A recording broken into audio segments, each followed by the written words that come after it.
قال الرسول صلى الله عليه وسلم: ثلاثة جدهن جد وهزلهن جد: النكاح والطلاق والرجعة. النكاح والطلاق والرجعة. النكاح والطلاق والرجعة. نعم يا ابني. أستاذ، أنا الحين أعرف معنى الطلاق وأعرف معنى الرجعة، بس النكاح شنو؟ سؤال جميل. النكاح هو المسمى الشرعي لزواج الرجل بالمرأة. لزواج الرجل بالمرأة.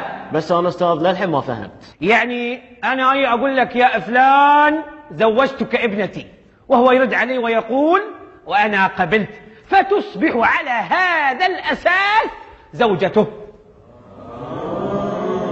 لا أستاذ ما فهمت. يعني يا جاسم أنا أجي أقول لك: يا جاسم زوجتك ابنتي. وأنا قبلت. قبلت؟ إيه؟ قبلت شنو؟ أتزوج بنتك؟ زواج بنتي يعني؟ إيه؟ لا لا لا لا يا ابني، طلق الحين أقول لك طلق. لا أستاذ بابا مطلق. شنو مو مطلق يبا؟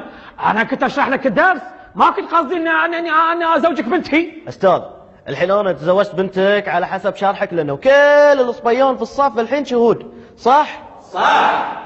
البركة يا جاسم تستاهل. الله يسلمك. منك المال ومن هالعيال. عزيز. الصلاة والسلام عليك يا حبيب الله محمد. وبارك حمزة بين حمرين الله يطول بعمرين. بس ولا كلمة بس. وانت قاعد مكانك بعد، وانت طلق الحين، طلق الحين، طلق. لا أستاذ بابا مطلق. طلق زين. سمعوني الحين راح اشرح لكم موضوع الطلاق، وابيكم تركزون في ذي الموضوع، خاصة انت. الواحد اذا بيطلق زوجته لازم يقول لها: يا مريم انت طالق. سمعتوا؟ راح ابتدي فيك يا جاسم. يلا ريبيت وذ مي.